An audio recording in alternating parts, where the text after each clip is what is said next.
and welcome to this edition of the Eric Miscoll Show. I am Eric Miscoll with EMS Now.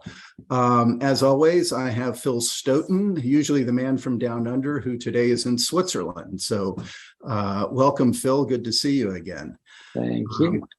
The topic today we named kind of reestablishing North American PCB industry. There's been a big movement underway to kind of secure supply chains, and the most obvious examples of this is the CHIPS Act that was approved this past year in the United States that provides $52 billion. There's a version of a CHIPS Act going through in Europe as well. But as we know, those in the industry know, this only addresses one of several critical processes necessary to create an electronics product. And so we wanted to talk about the PCB board industry and get a sense of what's happening there, because the story has not been a good one for the United States over the past few decades. And so, so we've invited two gentlemen to speak to that today. Joining us, we have Mr. Travis Kelly. Travis is the president and CEO of the Isola Group. And for the purposes of our show today, he's also the chairman of the Printed Circuit Board Association of America, better just said as an acronym, PCBAA. And then we also have Chris Mitchell joining us from the IPC, where he is the vice president of government relations. So gentlemen, thank you both for joining us today. Why don't I just allow you each to kind of introduce yourselves for the benefit of the audience? And Travis, why don't we begin with you, sir? Great. Thank you, Eric. And thank you, Phil. And I appreciate the time. And Chris, it's always a pleasure to see you. So Isola is a critical material supplier to the printed circuit board fabricators throughout the world. We make something called laminate and customer pre-preg.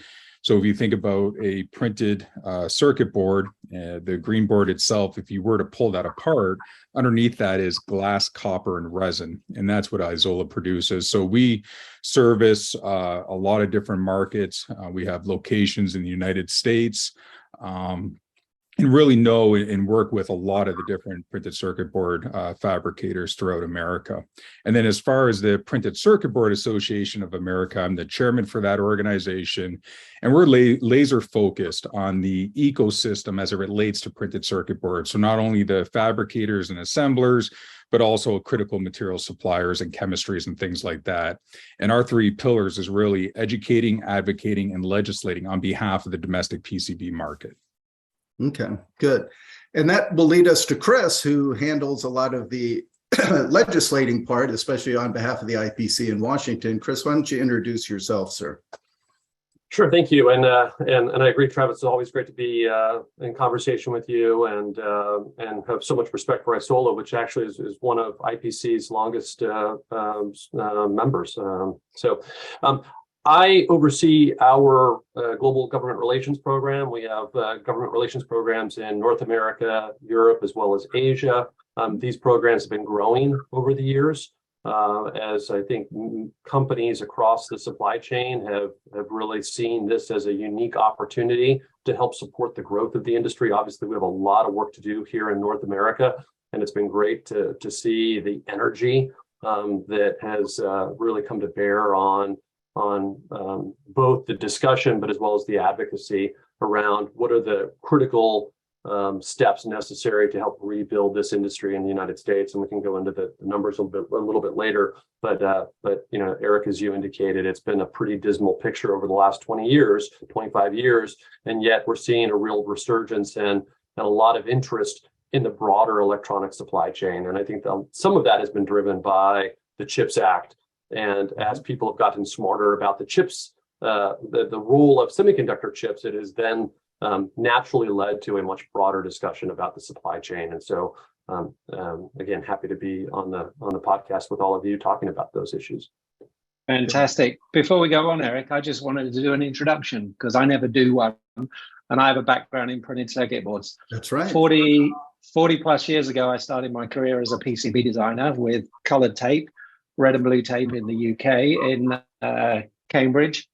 And I spent the first 10 years of my career in the PCB industry from the mid-80s to the mid-90s, pretty much a heyday for European and North American printed circuit board industry, and actually published a publication in that sector that was a directory of UK PCB companies. And we had 280 PCB companies in the UK alone. So yeah, phenomenal change over the last 25, 30 years in that sector, both in Europe and in North America. Yeah, absolutely. So Travis, let me begin with you. Let's kind of set the table here a bit. Can you maybe give a brief summary of the history of the industry within the US and maybe let that flow into kind of an overview of the PCBAA's mission? Yeah, absolutely. So without being overly draconian, this industry has really been decimated over, the last 20 years. 20 years ago, there was roughly 2,000 printed circuit board fabricators and assemblers in the United States. That number is down to 140. Yeah. Basically, 20 years ago, the US printed circuit board domestic market made up 26% of the global market share. Now it's less than 4%. So when you translate that, versus the semiconductors and the chips, the bell was rung at 11% global market share, and that's why you have the chips funding and everything else. Meanwhile, you think about printed circuit boards, it's a very complex ecosystem. We use a term at the Printed Circuit Board Association of America saying chips don't float. And we're very supportive of the CHIPS Act, and it makes a lot of sense, but we as a nation have to address the broader picture. It has to be a holistic approach to really identifying what are the critical end markets that we know we should have a secure and resilient supply chain for, a domestic supply chain for. And it goes beyond just aerospace and defense. It's things like banking, infrastructure like 5G, energy, medical. So we really focus on all the critical end segments where we want to ensure that the US has a resilient and secure supply chain for those critical end markets. And that's really the mission of the Printed Circuit Board Association of America, is educating and advocating on behalf of the domestic industry, because we can't sustain an industry that has gone from 26% down to 4%. Without really coming together and figuring out what is important to the nation, and then how do we go ahead and put corrective actions in place to make sure we have a resilient supply chain and a sustainable market. Mm-hmm. Very good. And Chris, from the IPC's perspective, kind of maybe talk to some of the initiatives the IPC is involved with in support of this.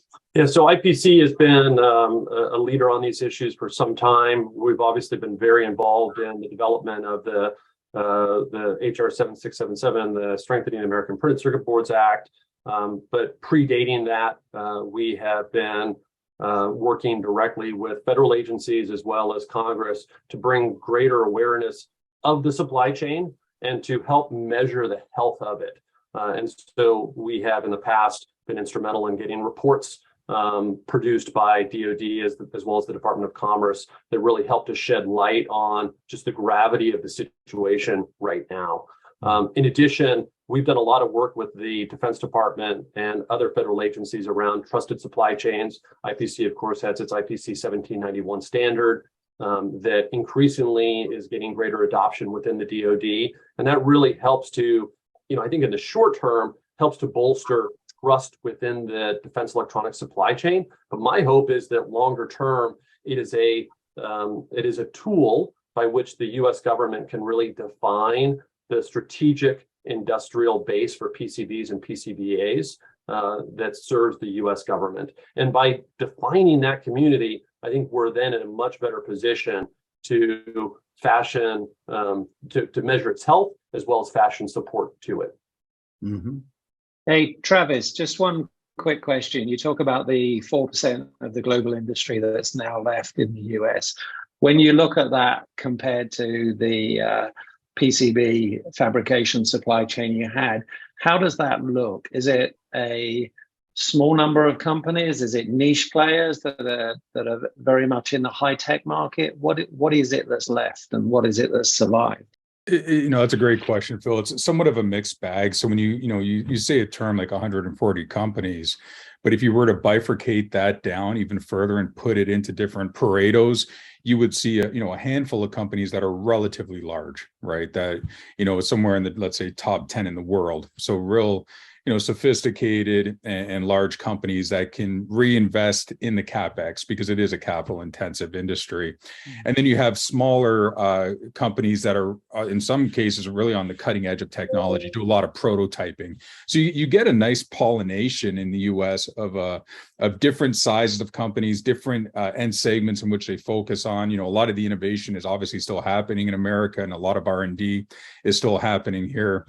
Where we see that we need to ensure that we have not only the education advocacy for the industry is also on the scalability of it, right? So if you were to say, okay, let's take certain end segments that we want to have that domestic, secure, and resilient supply chain for, can the American companies scale? That's really where we have to focus our attention, right? Because you're talking significant volume. If you were to take, I've mentioned some of them, like your energy, the infrastructure like 5G, medical, banking. If you were to consolidate that global demand, you're going to get roughly to 26% again. So the question really is, what do we have to do as an industry and an ecosystem to ensure that we can keep up with that scale? And what kind of investment is needed? And investment, people always think about brick and mortar. I'm talking about not only investment in brick and mortar, greenfield investments, brownfield investments, but also, the STEM education that's needed, right? You think about things like signal integrity engineers, where you have to file H-1B visas because a lot of that, knowledge exists offshore. Because, one thing that is very apparent that I think sometimes gets lost in these conversations is when you offshore your manufacturing capabilities, you're also offshoring your education and knowledge. So it's not, just building a greenfield investment and then turning it on. You have to have those skilled workers being educated domestically to start having a workforce that understands the very steep curve in technology requirements.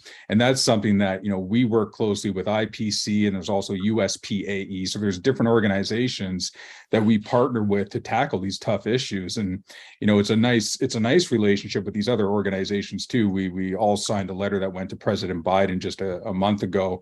So we're all focused on what can we do to have a sustainable domestic market. And once again, it's really focused on the end segments in which we want to have that security and resilient supply chain.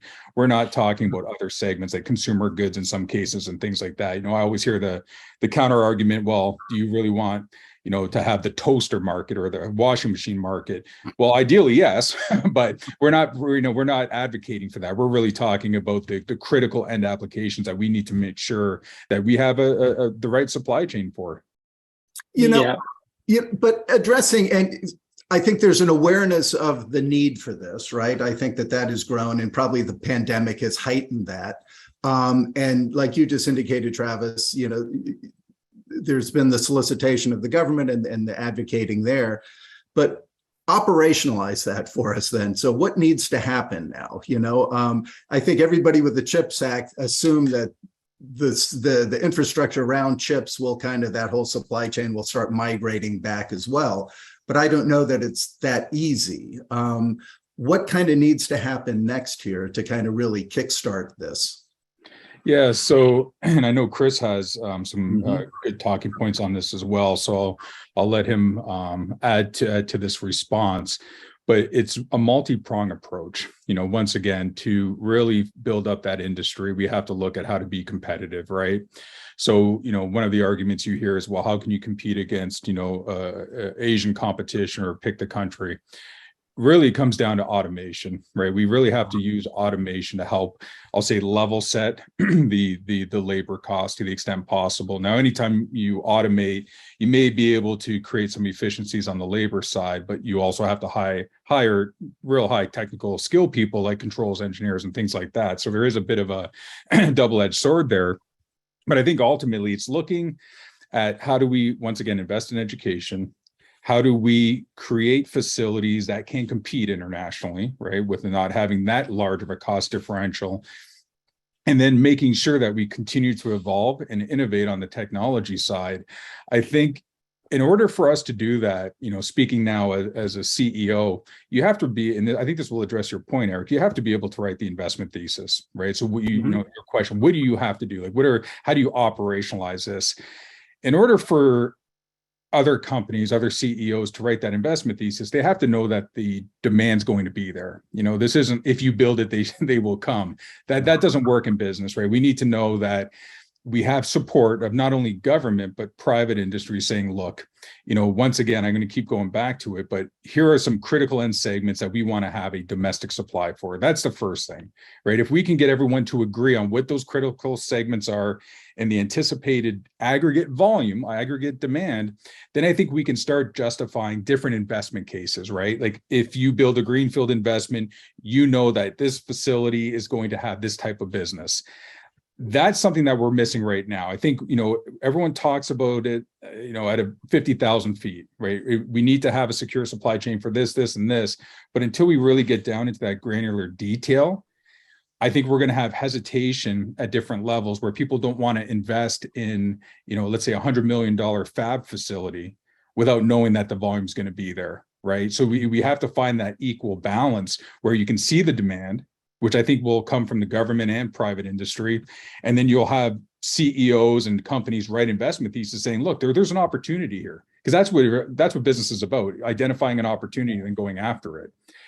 But it's hard to go after an opportunity if you are going to have to, if it's not, I don't want to say a guarantee, but if it's not some kind of a surety around having that incremental volume. Yeah. Chris, I know you have some thoughts on this. Travis, I could not agree with you more. I mean, the need to identify the kind of manufacturing that we believe is strategically important to take place here in the United States or in allied countries is absolutely critical. And it's what we have not done yet to date. And so even today, a number of the discussions that take place within government seem to be based around building capabilities for a market that has not yet been fully defined. And so we need to do a better job of identifying those strategically important or national security sensitive technologies that need to be manufactured in the United States or allied country. All that being said, and to maybe get back to some points you raised, Travis, there are two concepts that we talk a lot about at IPC. The first is a silicon to systems approach. We're doing a great job right now talking about silicon, but chips indeed don't float. And so we need to make sure that we're building out that broader supply chain. And the only way to make that economically sustainable here in the United States is the factory of the future. And it's not just automation is, I think, probably the biggest piece of that, but it's a whole suite of technologies and processes and people, and figuring out how we accelerate that discussion in the United States is really important. Today, we're 10 years behind Europe in our migration to the factory of the future. We're even farther behind Asia. And so I think if we begin with the understanding that in the United States, we're here and we need to get to there, I think it helps to support a lot of the advocacy that we're doing around Capitol Hill and with the federal agencies, including on topics like the Strengthening American Printed Circuit Boards Act. Because if you look at what that bill begins to do, it helps to drive investment into the very technologies that these facilities need to be more economically competitive in a very, very fierce global marketplace. Yeah. Hey, Chris, when you just said there that we need to define these, who is we exactly? Well, I think it's principally the U.S. government. Okay. I mean, and it's not in isolation. There has to be coordination with stakeholders, including industry. But ultimately, and I think that this is what Travis was pointing to, is that historically, I think we've done a very good job of identifying defense technologies and technologies kind of very directly related to national security, and we've then put in place controls on where those technologies can be manufactured. I do think that given the trajectory of global events, there needs to be a broader discussion about how do you think about trust in this broader universe of electronics that support some really critical applications that both serve government but also serve the broader public. Whether those be transportation infrastructure, financial services, and so forth. Yeah. I think what's interesting is you have to look at printed circuit boards in their position in the supply chain, in the whole ecosystem. And when I look back at the history, there was a very close relationship some time ago between EMS and PCB. You know, Sanmina started as a PCB company before they reversed into SCI. There was the relationship between Moltec and Flextronics. So I'm curious, Travis, if we update that to where we are now, where the supply chain around the PCB industry sits, what's the relationships with the EMS companies? Because they're huge users of printed circuit boards, and they're mostly buying them from Asia now rather than from partner companies in the US, I guess. And also, you know, on the other side, on the supply side, the infrastructure that's there to support them, where's all the capital equipment coming from? Are there still a strong capital equipment technology footprint in the US? Is there plenty of laminate available in the US? How does that supply chain exist to support PCB fabrication right now? Yeah, thanks, Phil. So there's a lot to unpack there, but you're absolutely right. So, I mean, ultimately, right now, you're seeing a lot of momentum with coming back, and I'll say onshoring or reshoring, because of what we saw with COVID and the continuous China lockdowns, which is impacting everyone, and especially big companies like Foxconn and Apple. So you're seeing the EMS and the fabricators really start, not start, but continue, probably even more so with more momentum, discussing with one another, like, how do we secure up once again, some of these supply chains that are absolutely critical. So we're seeing a lot of that momentum. That's a catalyst behind a lot of the things that, you know, IPC, US PAE, and PCBAA is doing. And I think, you know, to point to something that Chris has mentioned a couple of times is HR 7677, supporting American-made PCBs.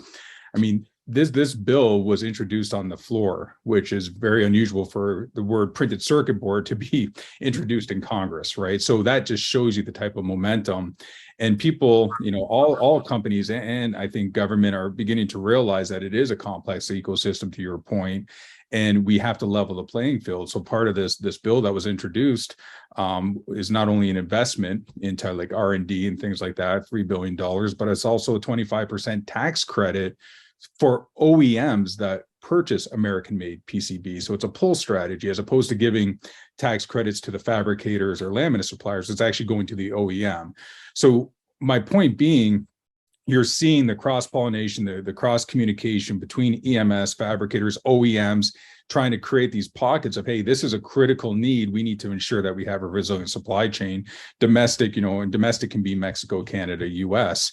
And we're seeing a lot of that discussion. You know, in terms of laminate, a lot of the laminate American companies are now obviously in Asia. You know, there's Isola, which still does the full suite of laminate. So as you know, because of your experience, the FR4, you know, with the HSD material, radar, things like that, so RF material. So that's a full suite. You know, we still have Rogers, especially now that the DuPont acquisition didn't go through. Rogers is still American based.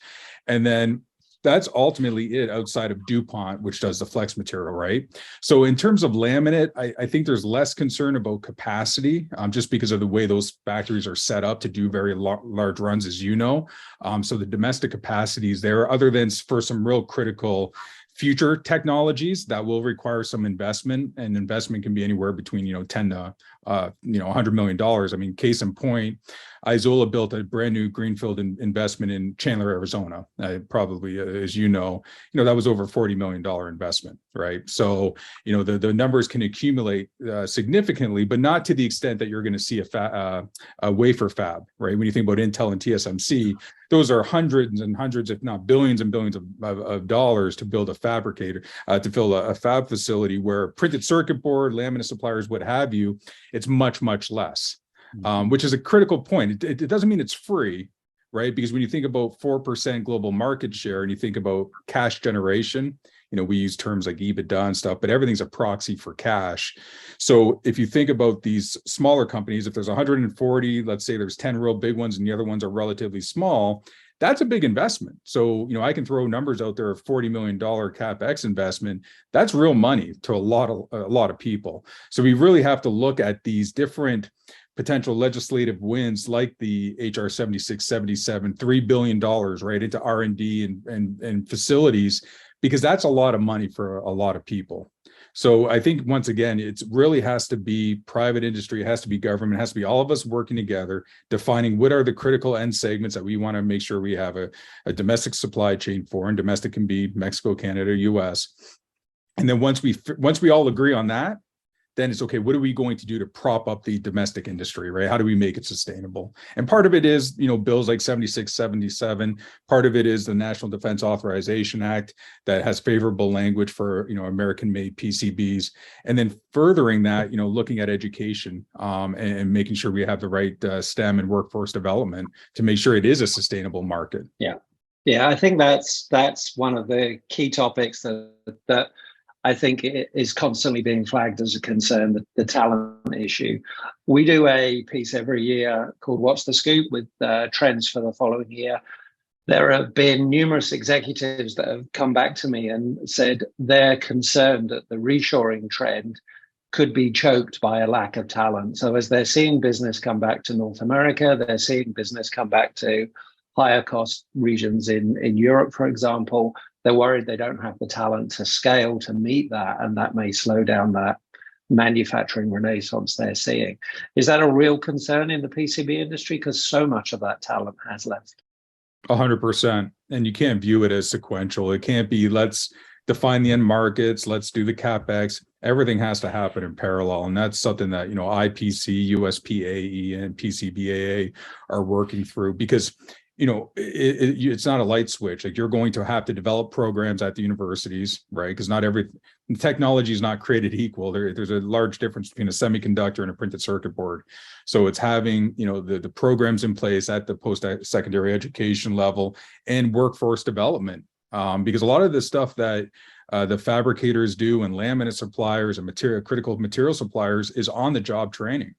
Some of the stuff you're not going to learn in school. So it's having a nice multiple, I would say, prong approach to how do you develop that workforce. But yeah, if you're going to do it sequentially and try to define an end market and all that, by the time you're actually saying go, you're probably 6 years out, because you won't have enough qualified skilled workers. Yeah. Chris, how do you attract talent? I went to my first PCB shop in India when I was in my 20s, and it wasn't pretty, and it didn't make me think I wanted to be there. So what do you do to get people keen to work in those businesses? Oftentimes we hear, and I think this is a theme we hear across manufacturing, that young people today just don't want to go into manufacturing, and so they treat it as a perception problem. And I agree. I think there is a perception problem, but I think that the challenges are much deeper than that. If you look at our industry specifically, we have never really created a pipeline for workers for our industry. And I think if you look at what IPC is doing right now, and specifically my colleague Dave Hernandez, who leads our education effort, we are dedicated to not only creating that pipeline, but then also creating a stackable, portable, industry recognized credentialing programs so that people can have the opportunity to grow in their careers. And that's really what we're talking about, is creating career pathways. I think that's the kind of longer term. I think that's what puts us in this industry on a sustainable path towards attracting and retaining and helping to give upward mobility to workers in our industry. In the short term, I think this is going to be a real challenge, and obviously it's an issue that is beyond the ability of any one company or even the U.S. government to tackle. And so what we're really talking about is a coordinated, collaborative effort among many stakeholders to figure out how to attract workers and again, provide them the kind of skills they need to be successful in our industry. We have been very much focused on speed and scale. And so if you look at our programs, and increasingly the way we are leaning on our programs to provide education virtually, I think it is in that, with that end in mind. You know, universities have a really, and community colleges have a really important role to play in helping to address these workforce needs. But I think we also need to recognize that there are a great many people who work in electronics manufacturing that today don't have a community college degree or a university degree.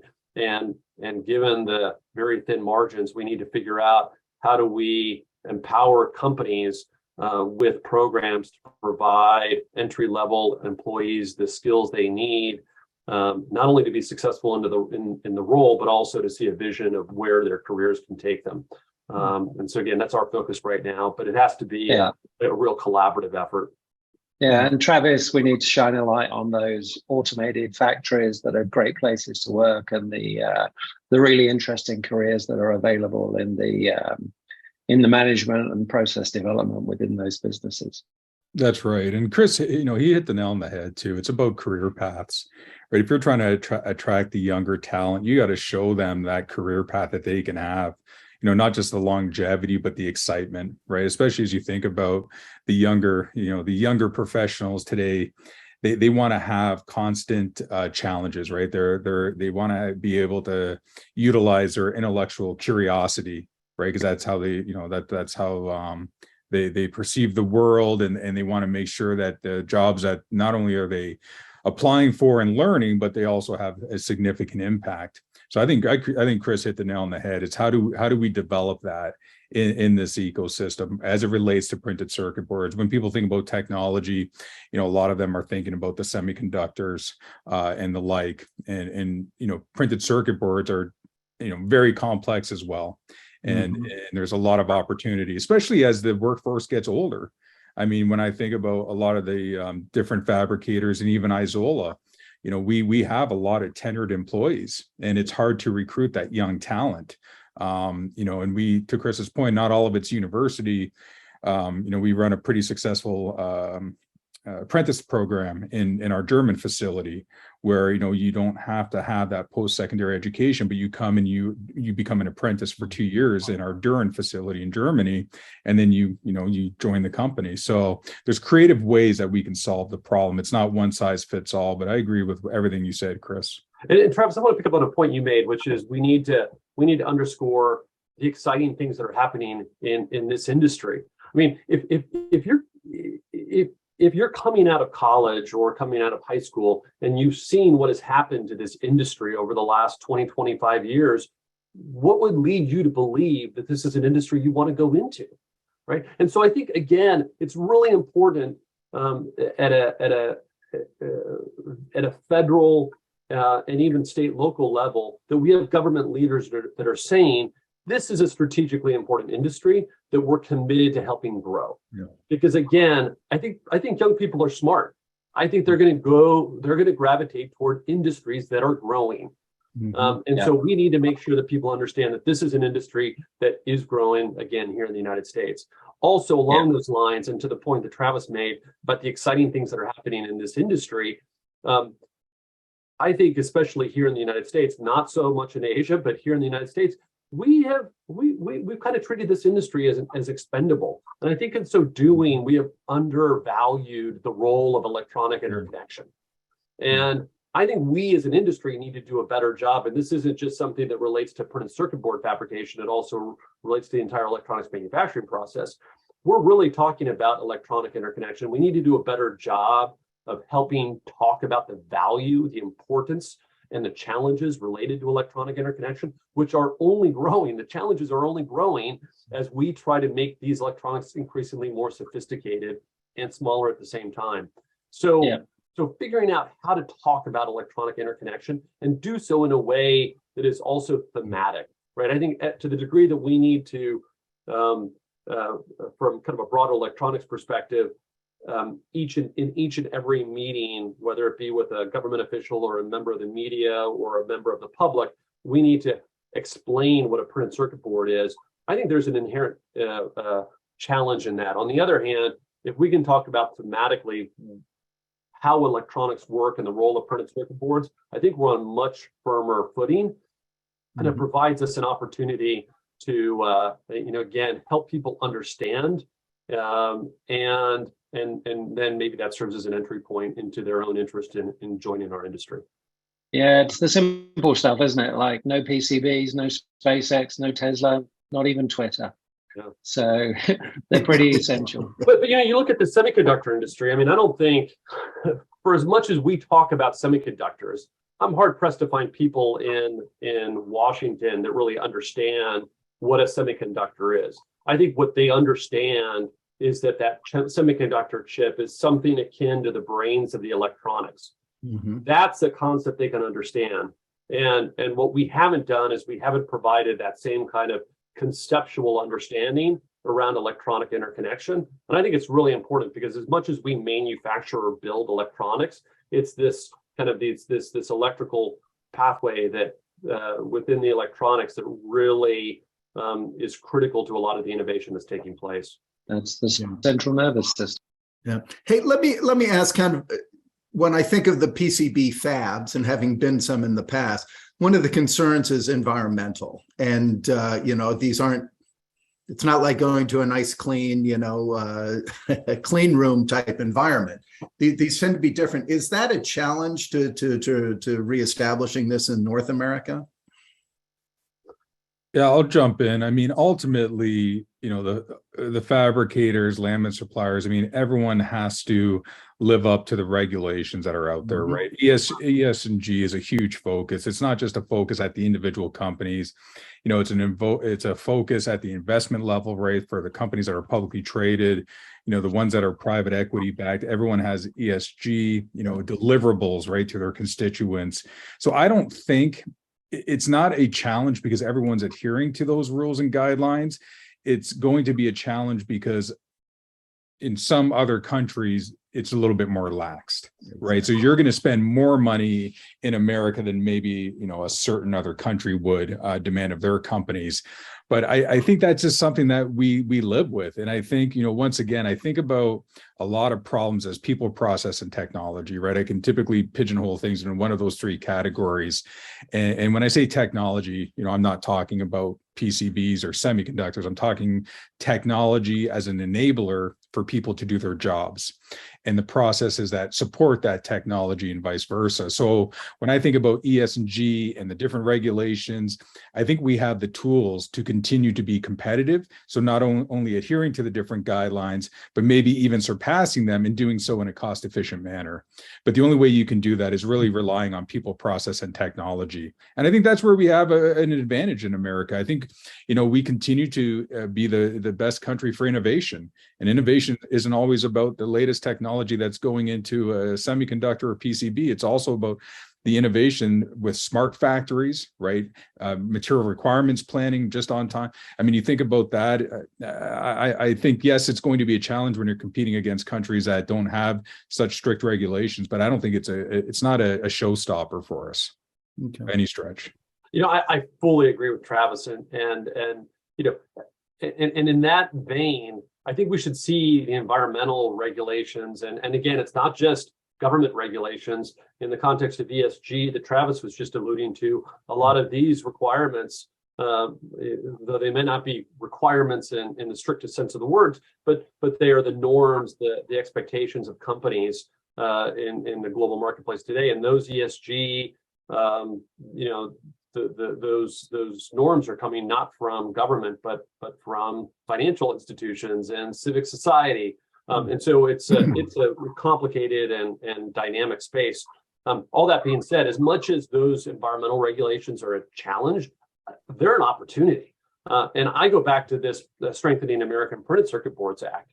We've been talking a lot about that legislation in the context of national security. But one of the things that bill has the opportunity to do is to help fuel and accelerate the migration of the industry to the factory of the future. And just as Travis said, those factories of the future will operate with much greater stewardship over natural resources and a much greater ability to provide the kind of supply chain reporting that is critical for companies to then meet their ESG obligations as well as environmental reporting obligations. And so, again, I think it's just another reason why we need this kind of investment in U.S. U.S. electronics facilities. Yeah. Let me just, for the benefit of our audience, before we go into our final questions here, just give them an opportunity. If somebody listening wishes to pose a question to the panel, please do so using the Q&A tab at the bottom of the screen. Travis, you've mentioned a few times, you've referenced, Mexico and Canada because North America, even though PCBAA says it is really that region. So speak to kind of the role that they would play. We spoke before, the idea that Mexico doesn't have a big and vibrant kind of PCB fab industry is still amazing to me with all the manufacturing going on down there. But how do you see the partnership with those countries and the roles they play? I think it's going to grow, and this isn't, a comment from the PCBAA or Isola. This is just, being a business person. When you think about leveling the playing field and in terms of overall cost, but you want to have a surety of supply, Mexico and Canada makes a lot of sense. Mexico makes sense because you could level the playing field because it is obviously a lower cost country to produce material. I think right now the hesitation is there's no ecosystem there. So, who wants to be the first mover? Who's going to be the first person to say, hey, I'm going to go build something in Mexico and hopefully, my supply chain moves with me and ideally maybe some customers. I do think there's going to be a play in Mexico. I don't know if it's next year or 5 years down the road, but I can't see how it couldn't be. Even just the building costs, right? So if you think about greenfield investments and doing that in America to support, the foundries going in for chips, obviously Mexico is not that far from Arizona, right? So you could see a supply chain being set up. But right now, I think it's that whole first mover hesitation, right? People are going to wait and see. I think Canada, very talented workforce. Obviously, with the strength of the US dollar right now, Canada is relatively cheap. Obviously, you have the social cost, but I understand that. But and then obviously you can't really bet on foreign exchange tailwinds. But I think Canada has a lot of talent in terms of its overall workforce, and it's relatively a friendly country to do business in. So I don't think I think there's onshoring, but I think there's going to be nearshoring. But really, and there's already, obviously fabricators in Canada and stuff. So the ecosystem already exists. Mexico, I think will take some time, but I think we'll see development over the next 5 years there. Just to add really quickly, so IPC, especially in the context of the U.S. Mexico Canada trade agreement, was very clear about the need to better grow the partnership between the three countries around electronics. And I think realistically, if in the United States we're serious about really growing our capacities around electronics manufacturing, Canada and Mexico need to be a critical part of that. Just a few fun stats from our USMCA report in 2019. We found that 78% of all electronics imported from Mexico and 40% of all electronics exported to Mexico are between parent companies and their affiliates. In addition, Mexico imports 34% of all U.S. printed circuit board production, and that makes Mexico not only the largest importer of U.S. PCBs, but that 34% is greater than the combined imports of the next four countries on the list. So again, Mexico is very, very critical to the success of our U.S. PCB industry. Yeah, it's fascinating. And I think in answer to your question, Eric, why doesn't it have an industry? I think it's because the EMS industry got to Mexico around about 99, 2000. And by then the PCB industry was already in Asia. Yeah, because it would be the perfect place to build a PCB facility. The issues that we've always heard around growing that PCB industry in Mexico is water and electricity, but water in particular. So, again, the PCB process is changing as well. So we'll see how Which means it has to be in southern Mexico, which is there's a lot more water down there than there is up in the desert, up in the northern Mexico. Listen, there is a question that came in. I do want to give a chance to pose this before we wrap, which is, what is your view on securing the PCB supply chain for raw materials used in manufacturing? Does North America have a secure supply of critical raw material inputs? I'll jump on that one, and then Chris can tell me where I went wrong. So, I mean, that is a difficult question. And why do I say that? Because the ecosystem is so complex. So, if you were to back into the first raw materials, not even the first, but I'll say almost at the beginning. So to make a laminate, which goes into a printed circuit board, as you know, you require woven glass in most circumstances. There's only one yarn producer in the United States. So they produce the yarn and then it gets weaved, and it gets weaved in Japan, but it's AGY in South Carolina. So that is concerning. That's a single point of failure for yarn, and that's the only one in the United States.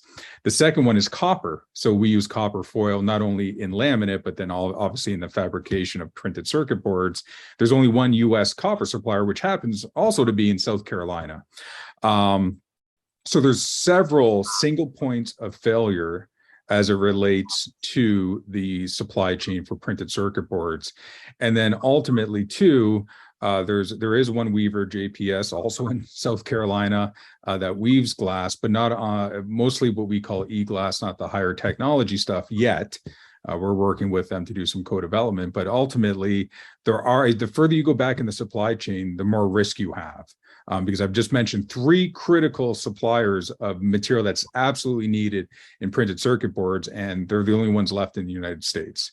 So when you think about like woven glass and copper, most of that stuff is either coming from Europe or Asia.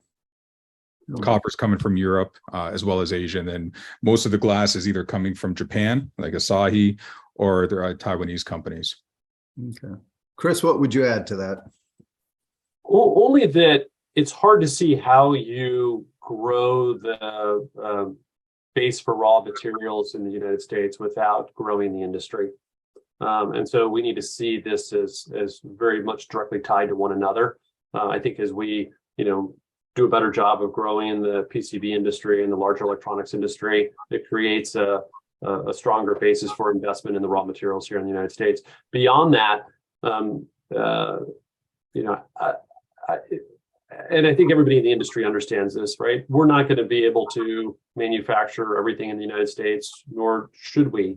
We're not looking to source all of our materials here in the United States. So there has to be greater collaboration with our partners around the world. And you're seeing that increasingly take place. But it needs to, we need to be better about having those conversations and developing strategies that ensure resiliency and availability of affordable raw materials.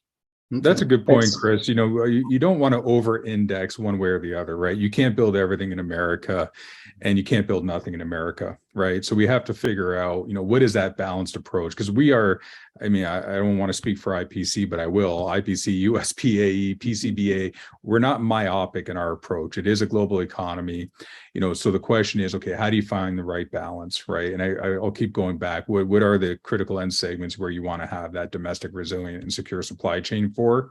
And then what's the other stuff you can live with coming in from different foreign countries?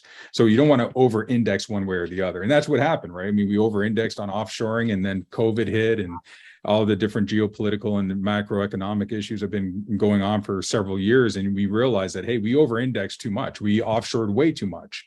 So now we don't want to over-index the other way and bring everything back. It's where's that balance? That's the key. Yeah, and it's really interesting, Travis. It goes full circle to something you said in the first 5 minutes, which is starting with defined demand at the end market, and the whole supply chain can follow from that. And it's true all the way down to those raw materials. Defined demand what will bring back those suppliers into this. Hey, Phil, if I could add as well, the So I referenced at the outset of the call that IPC has a global government relations program. And so what's interesting is that the discussions we're having here in the United States are very, very similar to the discussions that are taking place in Europe and elsewhere. And so sometimes we can look at this as in the context of geopolitical risks. The reality, though, is that every region, every country should be taking steps to either organically grow their industrial base for electronics manufacturing, or they should be looking at what kind of partnerships are necessary with other countries in order to make sure that they have that availability of supply. And so this is not something that is purely unique to the United States. Every country should be doing this. And unfortunately, here in the United States, for 2 or 3 decades, we just haven't been as mindful to this critical part of the supply chain of our economy as we should have been. And so there is a need, and I think what you see in Washington right now is a bit of a triage mentality. And I think that's one of the reasons why there's been this initial focus on semiconductor chips, because for in an environment where resources are not unlimited, where there's a need to focus in order to achieve policy successes, whether they be legislative or executive, there was a decision to focus on the chip industry. Ultimately, though, we need to think longer term. We need to think about how do we really provide more of the support for that silicon to systems approach that has been lacking and is still lacking today. The good news is, again, I think, as I said earlier, because of the robust discussion around the CHIPS Act, it has naturally led to a lot more interest in the supply chain and provided an opportunity for Travis and for me to be in Washington talking to policymakers, saying to them, we understand what you think you did, but this was just the first step. And there are a number of other steps that are necessary, and there is no silver bullet, right? This is going to have to be a multifaceted approach. Yeah. And in the end game is robust, reliable, regional, shorter supply chains that are more sustainable. And, that makes sense for everybody, I think. And we're seeing that as a trend. Let me ask in closing of both of you, this has been a great conversation. I think you've shared a lot of good data and insights here. For people who are listening, people who want to become involved, people who want to learn more, how and where can they do so? What would you suggest? Travis, for PCBAA, are you open membership? These up on LinkedIn. We have a website, PCBAA.org, where you can look at the current membership base and some information on the organization. And then you can submit inquiries. Obviously, yes, we're always open for members. But I think that's probably the best way. And then obviously we have a very significant social media presence on LinkedIn and Twitter. We have a really strong PR group of people that just constantly stay up to date on information and really do a nice job. So there's numerous ways you can get in contact with us. Good. And then obviously IPC and US PCB. Chris, I'll let you give the sales pitch. Yeah, on IPC, get in touch with me if you want to get involved in our government relations program. There are multiple ways to get involved in our government relations program, whether it's our government relations committee or some of the discrete initiatives we have. So again, reach out to me directly, and I'll make sure that we plug you in. Likewise, we're active on social media. We also have a weekly newsletter on all the things we're doing around government relations. So if you're not signed up for that, please reach out to me, and I'll make sure that you get that link to sign up. In addition, US PAE, the US Partnership for Assured Electronics. This is an organization that IPC created a couple of years ago to help foster greater engagement and partnership with the US Defense Department and other federal agencies. If you are not aware of it, again, you can reach out to me and I'll make sure I put you in touch with the right people. They're doing great work. And again, I think this is really facilitating the kind of discussions with DoD that should have been taking place all along. But it's great that we're getting those discussions going, and I think you're starting to see real meaningful work get underway. In addition, we referenced ESG and sustainability earlier in the call. We have a sustainability initiative led by my colleague Kelly Scanlon. This initiative is underway right now on a materiality assessment. So really looking at all the kind of wide range of ESG and environmental issues, and looking at how do those impact our industry, so that we can make sure that we're prioritizing our advocacy efforts, but also taking steps as an industry to get ahead of the game. So if you want to get involved in that, you can reach out to me as well. So a lot of great opportunities to get involved. And of course, IPC we have our workforce and standards programs that have been long established that are doing really exciting things as well. So any interest, feel free to reach out to me and I'll make sure you get in touch with the right people.